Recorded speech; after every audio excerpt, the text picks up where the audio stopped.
You know, I've watched every debate and the commentary that follows from the talking heads. One thing has been consistent in every debate, and that is that Newt Gingrich has done very well in every one. And without exception, the so-called experts, political analysts, and political operatives describe him as the smartest guy in the room.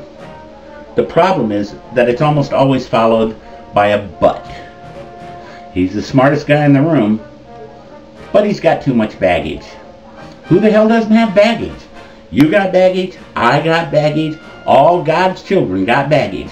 Why the hell can't the Republican Party get it through its thick heads that if there was ever a time we need the smartest guy in the room, this is that time? Frankly, I don't give a damn about baggage. I'd be more concerned if he didn't have any.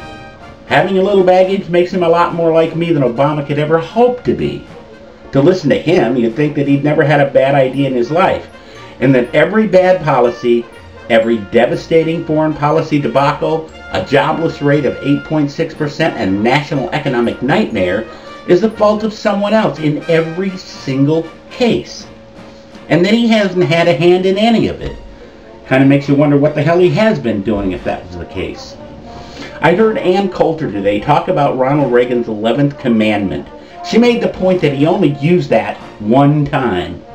Now, that might be true, I don't know, but it doesn't mean that it didn't make absolute sense, and that by ignoring it only hurts the conservative narrative.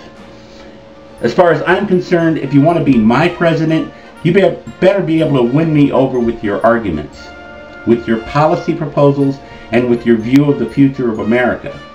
If you think for 1 minute you're going to win me over by trashing another conservative, then shut up and get the hell out of the race. Could any one of the current candidates beat Obama? Probably not. I don't think Ron Paul or Huntsman could garner the kind of support we're desperately going to need to win the White House.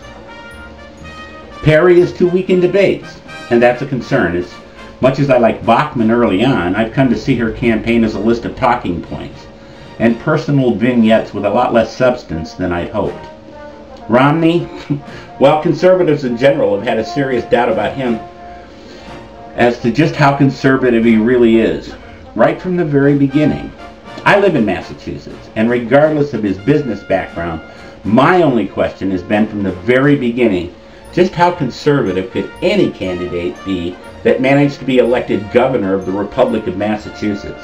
I mean, with the exception of California or New York, you'd be hard-pressed to find a more liberal, progressive mindset than the people of Massachusetts. Okay, back to Gingrich. Does anyone doubt for a minute that Newt Gingrich would wipe the floor with Obama in any debate?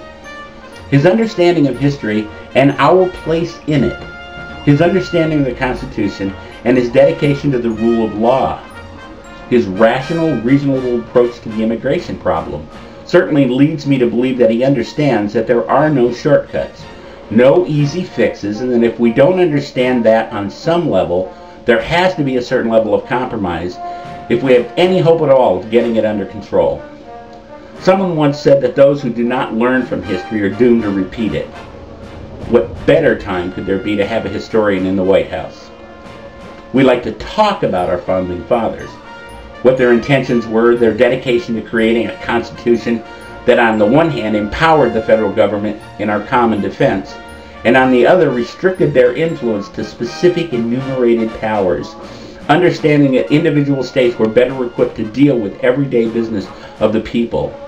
As I said, we like to talk about our founding fathers. I think it's time that we put our money where our mouth is. What we really need right now, more than anything else, is a strict conservative constitutionalist. Now, is Gingrich a Washington insider? Maybe to a certain extent. On the other hand, I'd rather not hire a plumber or an electrician fresh out of school over an experienced professional with a successful resume. I'm not doing this to give you a history lesson on Newt Gingrich.